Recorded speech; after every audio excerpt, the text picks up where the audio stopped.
사랑합니다. 네, 축복합니다.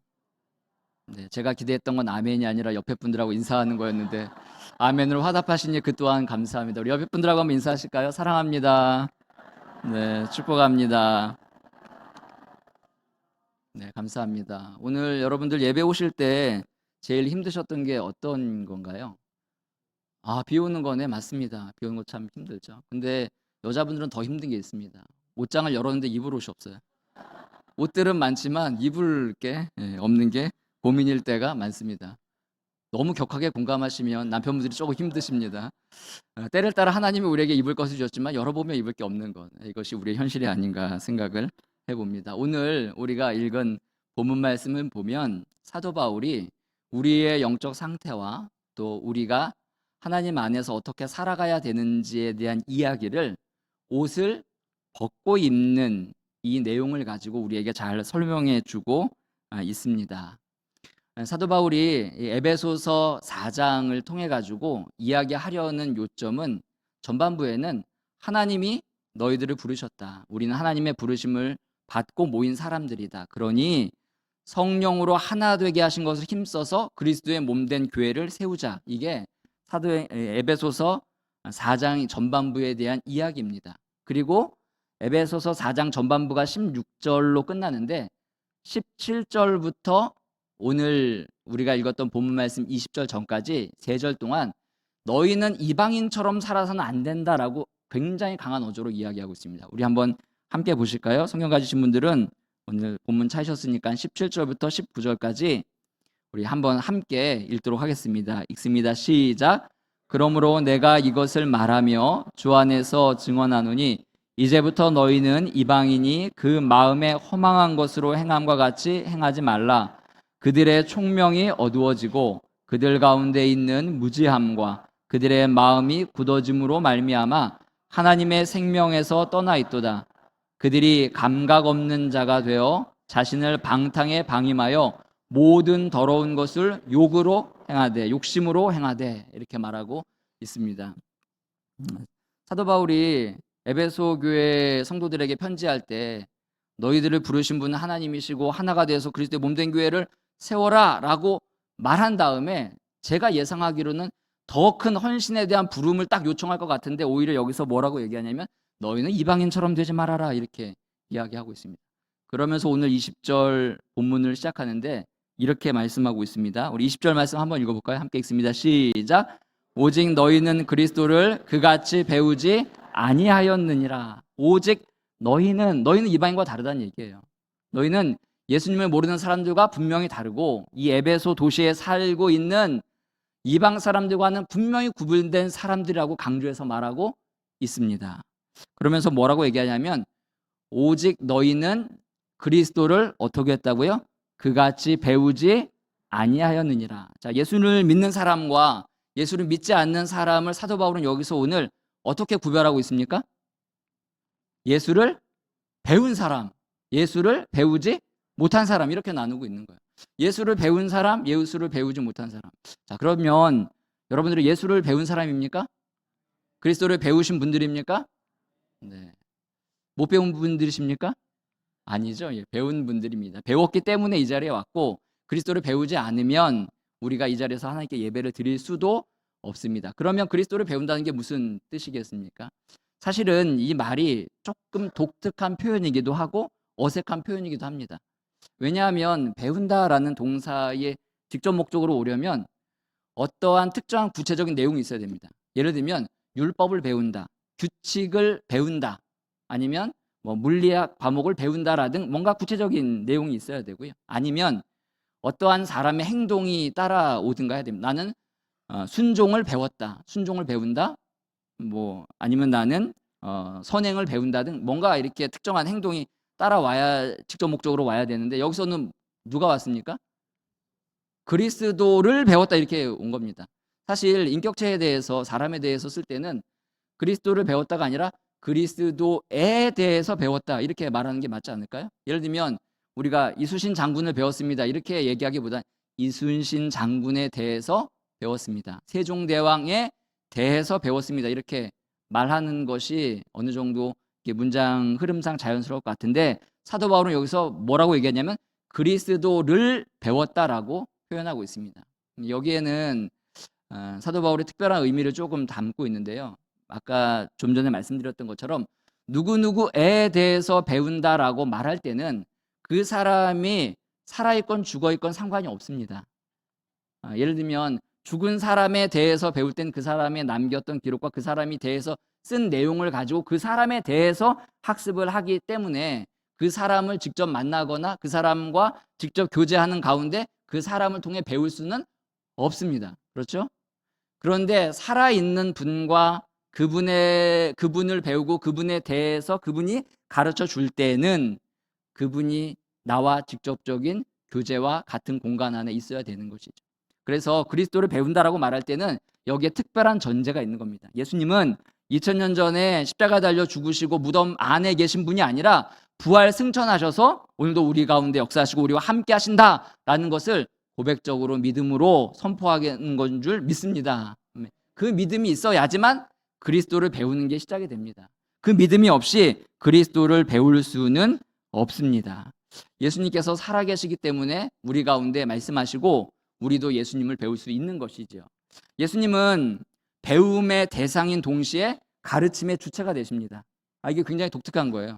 우리는 예수님을 대상으로만 예수님을 배우는 게 아니라 그 대상이신 예수님이 오히려 주체가 돼서 우리를 가르쳐 주시게 되는 것이죠. 그게 어디에 나오냐면 21절에 나옵니다. 우리 21절 말씀 함께 읽을까요? 21절 함께 봅니다. 시작.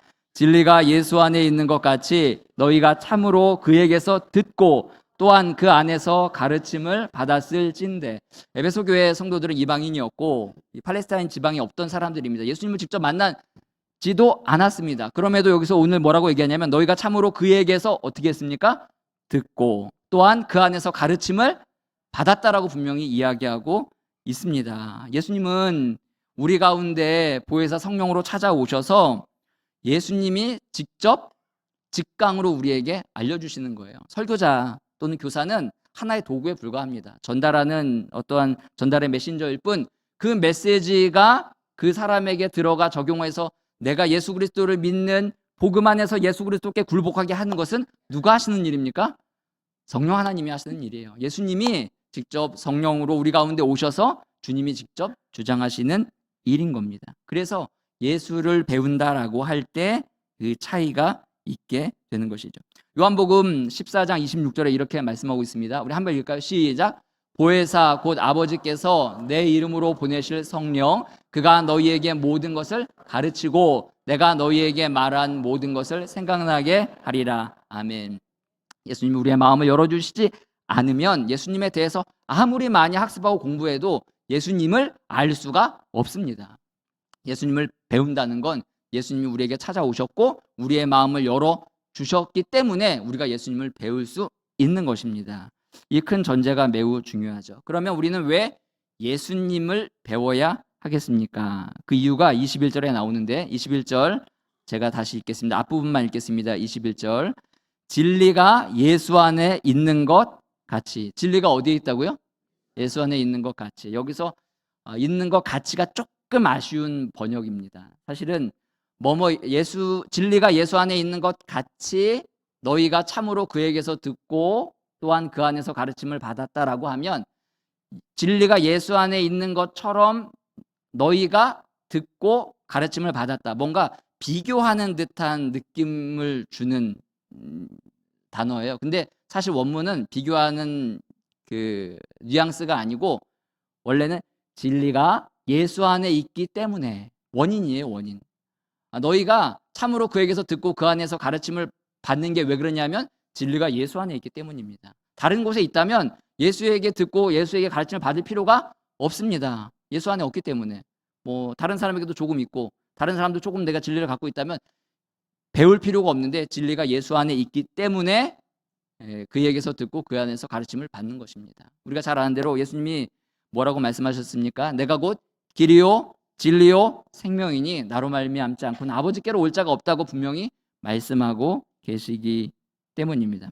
두 번째로는 예수님을 왜 배워야 되냐면 맨 마지막 줄에 있는데 맨 마지막 줄에 보면 가르침을 받았을진대 이렇게 돼 있는데 이것도 조금 아쉬운 표현이긴 합니다. 이 가르침을 받았을진대를 더 확실하게 다른 의미를 가미해서 번역하면 너희가 확실하게 배웠기 때문에 너희가 확실하게 배웠기 때문에 진리가 예수 안에 있고 너희가 참으로 그에게서 듣고 그 안에서 분명하게 가르침을 받았기 때문에 너희가 그렇게 받았기 때문에 그 다음 절이 이어지는 거예요. 그 다음에 너희들이 이렇게 해야 된다라고 말하고 있는 겁니다. 그러면 그 다음에 나와 있는 것을 한번 볼까요? 한번 보면 23절이죠. 23절. 22절입니다. 우리 22절 말씀을 함께 읽습니다. 시작. 너희는 유혹의 욕심을 따라 썩어져가는 구습을 따르는 옛사람을 벗어버리고 옛사람을 벗어버린다. 이제 이런 표현을 썼는데 요걸 자칫 오해할 수가 있습니다. 여기 보면 옛사람을 벗어버린다라고 했을 때 이 옛사람을 옛사람의 성품이라고 이렇게 인식하기가 쉬워요. 왜냐하면 아까 말씀드렸듯이 우리가 예수님을 믿는 순간 우리는 어떤 사람이 되었습니까? 생명을 얻고 새 사람이 되었어요. 이미 새 사람이 된 사람들입니다. 새 사람이 된 사람들에게 옛사람을 벗어버리라는 게 말이 됩니까? 안 됩니까? 잘 안 되잖아요. 이해가 잘 되시는 줄 알고 내가 예수님을 믿는 순간 나는 누구의 자녀가 되었습니까? 하나님의 자녀가 된 거예요. 내가 죄와 죽음 아래 있던 마귀의 자녀에서 예수 그리스도를 믿는 순간 영생으로 옮겨서 누구의 자녀가 되었습니까?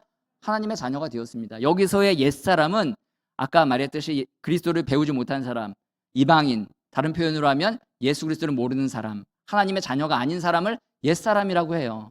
그러니까 옛사람을 벗어버리고 새 사람을 입은 사람들이 누구예요? 에베소 교회 성도들이에요. 에베소 교회 성도들은 이미 예수님을 영접했기 때문에 이 사람들은 옛사람입니까? 새 사람입니까? 새 사람이에요. 그런데 뭐라고 얘기하냐면 옛사람을 벗어버리라 이렇게 얘기해요. 그러니까 어떻게 생각을 하냐면 이거는 옛사람의 어떠한 본성적인 성품이지라고 생각을 하는데 그게 아니고 여기서 말하는 옛사람은 분명하게 어떤 사람이냐면 첫사람 아담으로부터 원죄를 받아서 죄와 사망의 그늘 아래 있는 사람을 옛사람이라고 얘기하고 예수 그리스도와 연합하여서 의와 생명의 지배 가운데 살아가는 하나님의 권속 아래 하나님의 지배 아래 살아가는 사람을 새 옷을 입은 사람이라고 얘기해요. 새 사람을 입은 사람이라고 분명하게 표현을 하고 있는 겁니다. 그러면 여기서 우리가 의문이 생깁니다. 그러면 이미 중생한 사람에게 이미 거듭난 사람에게 왜 옛 사람을 벗어버리고 새 사람을 입으라라고 했을까? 궁금하신가요? 네, 감사합니다. 우리말 표현에 가장 비슷한 표현을 제가 찾아봤는데 이런 표현이 있습니다. 혹시 지금도 이런 말씀을 듣고 계신 분이 있거나 아니면 어렸을 때 이런 말씀을 많이 듣고 자란 분이 있다면 하나님의 특별한 위로와 간섭과 하나님의 사랑이 넘치길 주님의 이름으로 축복합니다. 이런 말 혹시 들어보셨어요? 너 제발 인간 좀 되라. 너 언제 사람 될래? 들어보셨나요? 네, 감사합니다. 주님의 특별한 은혜가 있기를 바랍니다. 네, 들었지만 다 속이는 분들이 대부분이라 생각하시고 우리는 이미 인간이에요, 아니에요? 우리는 짐승이 아닙니다. 인간이 사람입니다. 그런데 인간이 되라고 말하는 것은 사람의 도리를 다해서 좀 살아라. 네가 받은 게 그렇게 많은데 너 왜 이렇게 인색하게 사니? 너는 왜 너만 알고 사니? 뭔가 이게 여러 가지 뜻과 뭐 그 함의가 돼 있겠죠. 그 말 속에 그런 것처럼 너희가 새 사람을 입어라라고 말하는 건 이미 너희들이 새 사람이지만 너희들은 옛사람이 아니고 이미 새 사람인데 왜 자꾸 옛사람인 것처럼 행동하려고 하니? 너희들의 본질은 이미 새 사람이다. 새 사람답게 너희들이 나아가야 될 방향을 분명히 보고 나아가라. 이런 말씀인 거예요. 제가 그 목사 안수를 받고 이제 저를 키워주신 제 모교회 목사님께 찾아갔습니다. 지금은 원로 목사님이시고요. 이제 그때 이제 원로 목사님으로 되시려고 하는 이제 그런 때였기 때문에 제가 이제 인사드리러 이제 갔습니다. 가서 목사님 감사합니다. 목사님 잘 길러주시고 또 가르쳐 주셔서 제가 목사가 되었습니다. 혹시 목사님 제게 하시고 싶은 말씀 있으신가요? 한 말씀 해주시죠 했어요. 그랬더니 목사님이 제게 뭐라고 말씀하셨냐면 믿음 좋은 목사가 되세요 이렇게 얘기한 거예요. 순간 제가 어떤 생각이 들었을까요? 그럼 내가 여태까지 믿음이 좀 없었나? 믿음이 안 좋았나? 근데 왜 나를 추천해 주셨지? 막 이런 생각. 그러면서 이제 제가 그런 생각이 막 들려고 할 때 목사님 딱 말씀을 덧붙였어요. 목사님이 목사님이 목사 안수를 받고 노예 존경하는 이제 어르신 목사님을 찾아갔는데 그때 저랑 똑같이 목사님 제게 해주실 말씀이 없습니까? 라고 여쭸더니 목사님이 믿음 좋은 목사님이 되세요 이렇게 말씀하셨다는 거예요. 그때 목사님도 저랑 똑같이 아니 내가 그래도 다른 사람들보다 믿음이 조금 더 좋으니까 목사가 됐지. 내가 내 거 다 포기하고 지금 이 목회 길로 들어서서 했는데 믿음이 없으면 내가 목회 길로 왔겠나 생각하는데 그때 이제 목사님이 말씀을 하신다는 거예요. 내가 이제 목회를 다 끝내고 어느 정도 은퇴할 때가 돼 보니까 목회하면서 가장 중요한 게 뭔가를 뒤로 봤더니 아 믿음 좋은 목사가 되는 게 참 내게 중요한 거였구나 이렇게 생각을 하셨다는 거예요. 그리고 평생 믿음 좋은 목사로 목회하는 게 참 쉬운 일이 아니구나라는 것을 깨달으면서 그 말씀을 전해주신 거예요. 그래 그 목사님이 그 말씀을 저에게 전해주시면서 제게 말씀하시는 거예요. 당시에는 몰랐는데 내가 목회를 지금 마감하는 시점에 와서 보니 그 말씀이 참 맞더라. 당신 이 목사님도 믿음이 좋은 목사가 되기를 바랍니다. 이렇게 얘기해 주는 거예요. 저는 지금 알아가고 있는 상태니까 저도 뼈저리게 느끼고 깨닫고 있습니다. 믿음이 없기 때문이 아닙니다. 믿음이 뭐 아주 나쁘기 때문이 아닙니다. 그러나 믿음의 방향을 분명히 하고 목회의 방향을 올바르게 가져가라는 뜻에서 그런 말씀을 하시는 거죠. 제가 가끔 이제 저에게 전화고 오는 이제 그 구역학 교수님이 계신데 이제 은퇴하셨어요. 연세도 많으세요. 굉장히 좀 천진난만하신 분인데 그분하고 통화하다가 제가 이제 약간 머리를 굴려가지고 제가 제 논리를 가지고 뭐 조금만 얘기하려고 하다 보면 그 목사님 바로 이렇게 얘기하세요. 이 목사님은 물들었구만. 딱 이렇게. 뭔가 너 변질돼 가고 있는 거 아니야? 딱 이렇게 그냥 딱 일침을 딱 이렇게 놓으세요. 그러면 아차 이제 싶은 거죠. 그런 것처럼 우리가 새 사람인데 에베소 사람들이 이방을 섬기는 그 문화 속에서 살다 보니까 자신도 모르게 자꾸 그쪽으로 따라가려고 하는 경향이 있게 되는 것입니다. 사랑하는 성도 여러분, 하나님이 우리를 새 사람으로 지으셨습니다. 새 사람으로 어떻게 지으신 줄 아십니까? 오늘 24절 말씀 보면 이렇게 말하고 있어요. 24절 제가 읽겠습니다. 하나님을 따라 의와 진리의 거룩함으로 지으심을 받은 새 사람을 입으라. 하나님을 따라 지으심을 받았다 이렇게 얘기해요. 하나님을 따라라는 말이 약간 추각형입니다. 어떤 추각형이냐면 하나님의 형상을 따라. 창세기 1장에 보는 것처럼 사람이 어떻게 지어졌습니까? 하나님의 형상대로. 하나님이 예수 그리스도와 우리를 연합시키셔서 예수님의 형상대로 우리를 날마다 지어 가신다는 뜻이에요. 새 사람을 입으라는 거예요. 그러니까 22절하고 24절은 어떤 뜻이냐면 여기에 쓰인 동사가 과거의 형태를 나타내는 동사예요. 그러니까 뭘 얘기하고 있냐면 이미 너희는 옛사람을 벗었고 새 사람을 입은 사람들이다. 이거를 말해주고 있는 거예요. 그걸 상기시켜주고 있고 그거를 말하고 있는 겁니다. 그러면서 사도 바울이 강조하고 싶은 부분이 어디에 있냐면 23절에 있는 거예요. 23절 우리 말씀 한번 읽어볼까요? 함께 읽겠습니다. 시작. 오직 너희의 심령이 새롭게 되어 오직 너희의 심령이 새롭게 되어 옛사람을 벗어버리고 새사람을 입는다는 겁니다. 여기에 이 말씀의 초점이 어디 있냐면 옷을 벗고 입는 것보다도 너희의 심령이 새롭게 되는 데 있는 것이죠. 오직 너희의 심령이 새롭게 된다. 심령이라는 말이 우리말 번역에서 약간 뭉뚱그려졌는데 심령, 원어로 보면 너희의 마음의 영이 이렇게 되는 거예요. 마음의 영을 한마디로 딱 우리말로 그냥 이렇게 간단하게 번역한 게 심령입니다. 마음심에서 심령 이렇게 쓴 거죠. 너희의 마음의 영이 새롭게 된다. 제가 약간 고민했습니다. 3부 예배 때 이걸 얘기할까 말까. 굉장히 복잡한 문법적인 설명이 있는데 마음에 다시 다짐했어요. 생략하고 간단하게 얘기하면 여기서 영이 주어가 되는 거예요. 너희의 마음에 계신 영이 너희를 새롭게 한다. 이런 뜻입니다. 이런 뜻이에요. 영이 주체가 되는 거예요. 너희를 새롭게 하시는 분이 성령이시다. 이렇게 이게 에베소서에 보면 성령을 성령이라고 쓰지 않고 영이라는 단어 하나로 써요. 여기에 쓰인 단어가 이제 그 단어인데 성령이 너희의 심령을 새롭게 한다. 이렇게 말하고 있어요. 한 가지만 제가 그러면 다른 구절을 가지고 설명해 드리면 디도서 3장 5절 말씀 함께 읽겠습니다. 시작. 우리를 구원하시되 우리가 행한 바 의로운 행위로 말미암지 아니하고 오직 그의 긍휼하심을 따라 중생의 씻음과 성령의 새롭게 하심으로 하셨다. 이제 이런 뜻입니다. 성령이 너희들을 새롭게 하신다라는 뜻이에요. 그러면 새롭다라는 게 무슨 뜻입니까? 새롭다. 네, 국어 사전에 찾아보면 새롭다는 이런 의미로 설명되고 있어요. 지금까지 있은 적이 없다. 이게 새로운 거예요. 지금까지 있은 적이 없는 게 새로운 겁니다. 지금까지. 그러니까 새로운 피조물이 되었다는 건 뭐냐면 지금까지 있었던 게 아니에요. 지금까지 있었던 게 아니고 새로운 피조물이 됐다는 겁니다. 지금까지 없었던 게 있었다는 뜻이 되는 것이죠. 혹시 여러분 그 나하만 장군 아시나요? 나하만 장군? 모르시나요?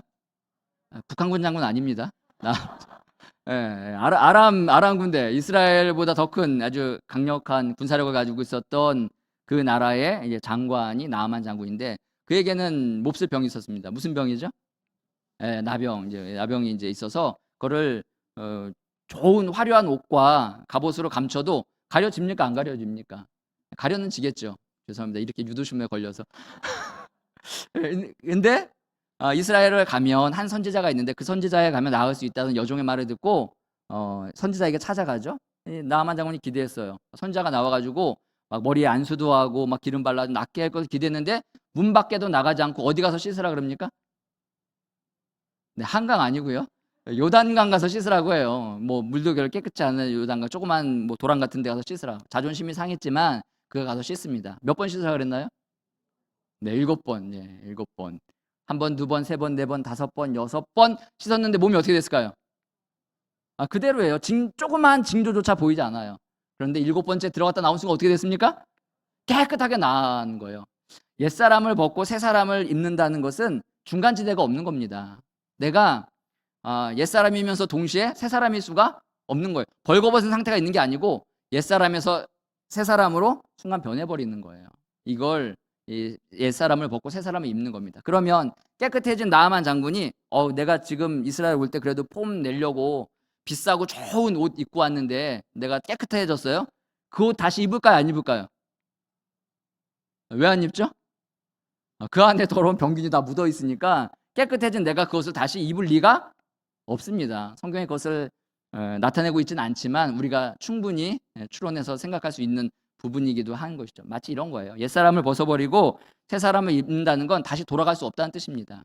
새롭게 된다는 건, 새로운 피조물이라는 건 우리가 다시 옛 상태로 돌아갈 수 있다는 얘기예요? 없다는 얘기예요? 없다는 얘기입니다. 그거는 불가능하다는 얘기예요. 그리고 날마다 하나님이 우리 안에서 성령으로 새롭게 하셔서 새로운 피조물로 하나님이 계속 만들어가고 계신다는 얘기입니다.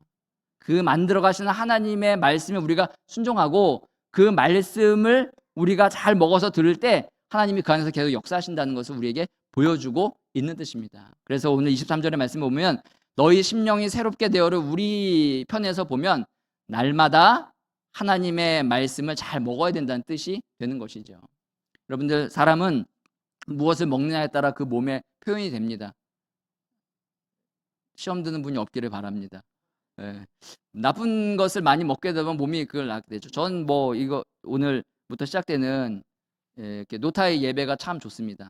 한 가지 부담스러운 거는 배를 가릴 수 없다는 부담스러움이 있지만 사람은 뭘 먹냐에 따라 그 몸에 표현되듯이 사람의 영혼은 하나님의 말씀을 잘 먹어야지만 그 영혼이 건강하게 새롭게 지음을 받는 일에 하나님의 부르심에 순종하게 되는 겁니다. 여러분이 내가 새로운 피조물이라고 말하면서 하나님의 말씀을 먹기를 게을리하거나 하나님의 말씀을 먹지 않아도 나는 새로운 피조물이 될 수 있습니다라고 말하는 것은 결코 오늘 성경에 말하는 가르침과 맞지가 않습니다.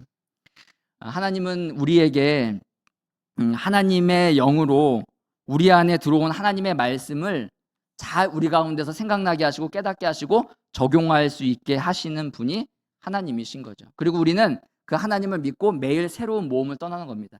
하나님의 말씀을 듣고 그 말씀에 순종함으로 우리에게 새로운 모험이 펼쳐지게 되는 것이죠. 제가 제일 이해 안 되는 것 중에 하나, 놀이동산 가서 돈 내고 무서운 거 기부 타는 거, 이런 거. 더 이해 안 되는 거 막 번지 점프 하는 거, 막 스카이다이빙 하는 거. 근데 그런 사람들하고 인터뷰해 보세요. 그냥 뭐라 그래요? 내가 살아있음을 느낀다고. 아니, 나는 그런 거 안 해도 살아있음을 느끼는데 굳이 그런 비싼 돈 주면서 해야 되나? 뭐예요? 뭔가 그런 나의 일상적인 평범한 생활에서 느끼지 못했던 쾌감과 쾌락을 그런 모험과 도전을 통해서 얻게 된다는 거죠. 생명력 넘치는 교회, 우리가 어떤 슬로건을 가지고 했습니다. 그런데 생명력 넘치는 교회가 되기를 바라면서 나는 신앙의 모험과 도전이 없어요. 매일 새롭게 하시는 하나님의 그 부르심에 대한 순종도 없어요. 그러면서 생명력 넘치는 걸 바라는 건 맞지 않다는 뜻입니다. 매일 하나님이 우리에게 말씀하시는 도전에 응답하려면 우린 매일 뭘 해야 돼요? 하나님의 말씀을 먹어야 되는 겁니다. 믿으십니까? 네. 오늘이 며칠이죠? 6월 30일. 1년의 절반이 딱 지났습니다. 내일부터는 뭡니까? 1년의 절반이 시작되는 거예요. 네. 성경 읽기 하다 포기하신 분들. 내일부터 읽으시기를 주님의 이름으로 축복합니다. 네. 언제까지 읽어야 돼요? 네. 뭐 100독, 200독 매일 뭐 100독, 200독 안 바라고 매일 매일 읽는 게 중요합니다. 매일. 어떻게 읽으라고요? 매일 읽으시기를 바랍니다. 그게 중요한 것이죠. 자, 구약은 포기하시고 어차피 많으니까 내일부터 뭘 읽으시면 돼요? 신약. 예. 한 2번 읽을 수 있는데 뭐 2번 읽을 수 있으니까는 1번 읽을 수 있다 생각하시고 하루에 1장이든 2장이든 꾸준히 섭취하는 것이 매우 중요합니다.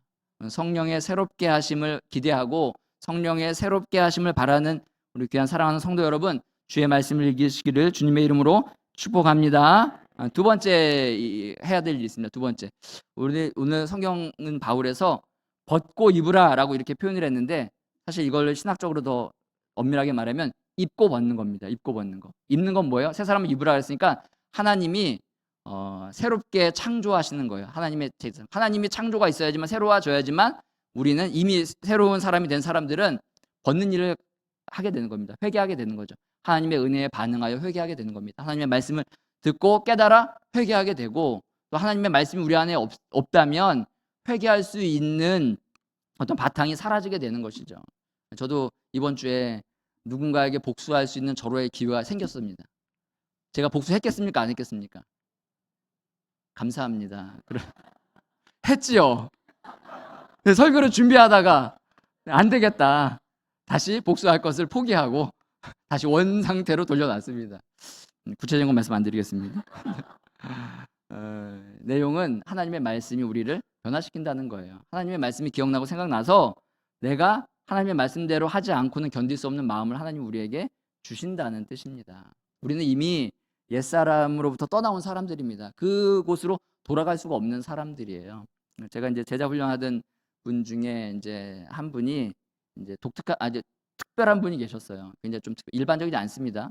이제 이런 말씀드리기가 좀 부담스럽고 위험한데 그분 제가 어떻게 예수님을 처음 믿게 됐습니까? 그랬더니 그분이 꿈자리가 너무 사나워가지고 점집에 갔는데 무당이 교회 가라 그래서 왔다고.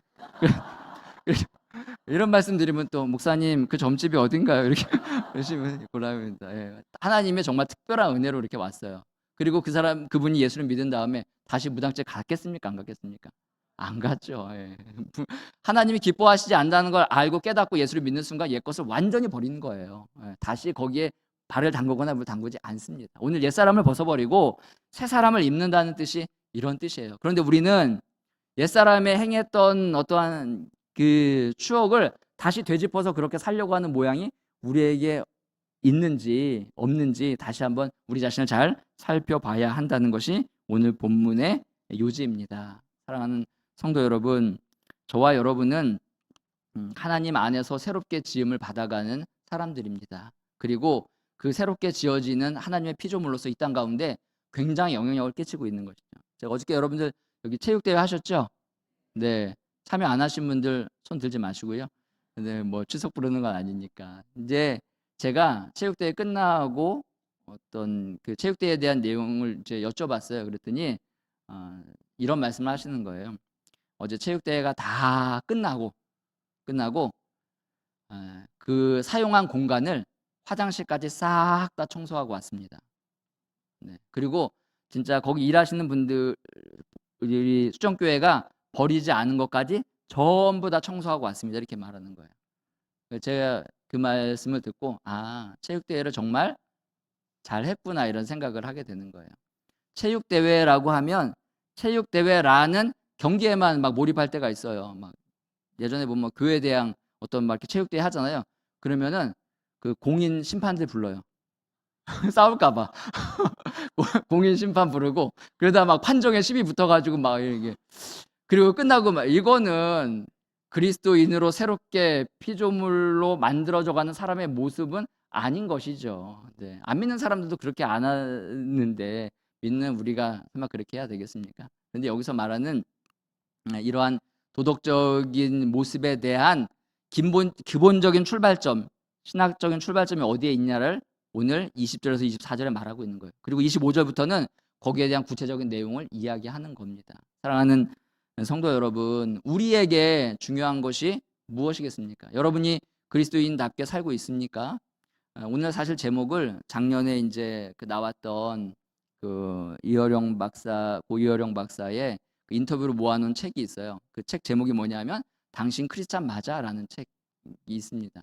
그 제목을 차용해서 사실 여러분들, 저와 여러분 크리스찬이 맞습니까? 라고 이야기하려다가 주일 아침에 너무 마음과 기분이 상하여 돌아가실 거. 그렇게 말씀을 드리지 않아도 오늘 말씀만 가지고도 23절의 말씀만 가지고 우리의 심령이 새롭게 되기를 간절히 열망하고 그러한 변한 심령으로 우리가 처한 삶의 자리에서 우리의 우리에게 바라시는 하나님이 원하시는 뜻대로 삶을 펼쳐가는 저와 여러분이 되는 줄 믿습니다. 제가 언젠가 얘기 들었는지 모르겠는데 제가 어느 조그만 개척교회에 한번 간 적이 있어요. 근데 그 개척교회가 예배당도 크지 않은데 예배당에서 나가는 저 출입구 위에다가 뭐라고 썼냐면 이렇게 썼어요.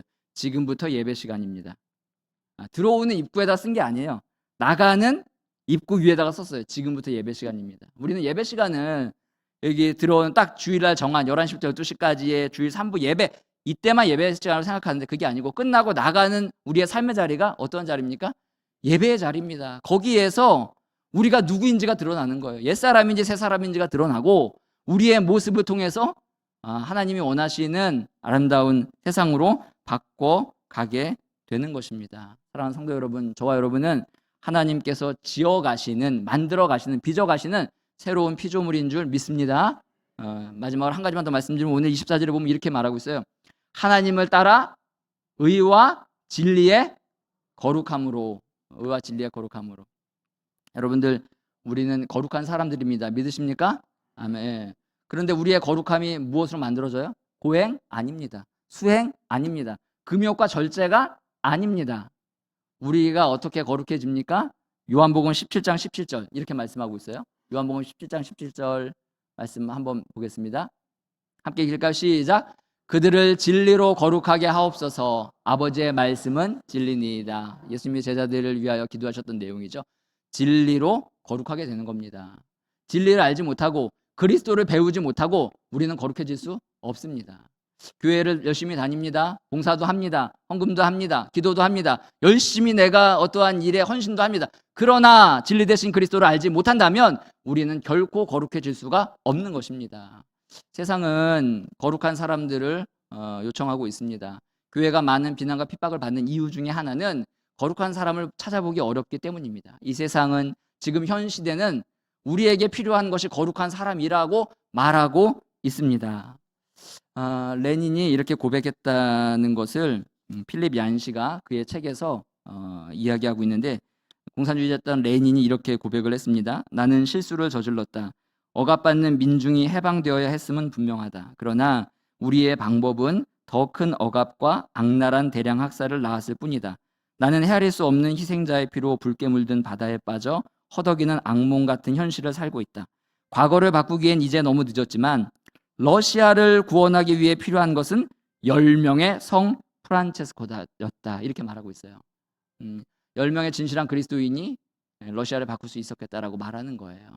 그러니까 우리가 이 땅을 하나님의 나라로 만들겠다라고 말은 하지만, 그리고 생명력 넘치는 그리스도의 나라를 꿈꾸지만 결국 진리 대신 그리스도를 배우지 않고 우리 스스로 각자가 거룩함에 이르는 것을 추구하지 않는다면 세상은 여전히 똑같을 겁니다. 우리에게 맡겨진 사명과 각 자신이 처해 있는 환경과 또 맡겨진 임무에서, 사명에서 정말로 거룩함을 추구한다면 하나님께서 우리 가운데 정말 새 사람으로 빚어 가시면서 이 세상을 하나님의 나라로 아름답게 바꿔 가시는 걸 경험하게 될 줄 믿습니다. 그 일에 우리 수정교회가 아름답게 사용되기를 주님의 이름으로 축복합니다.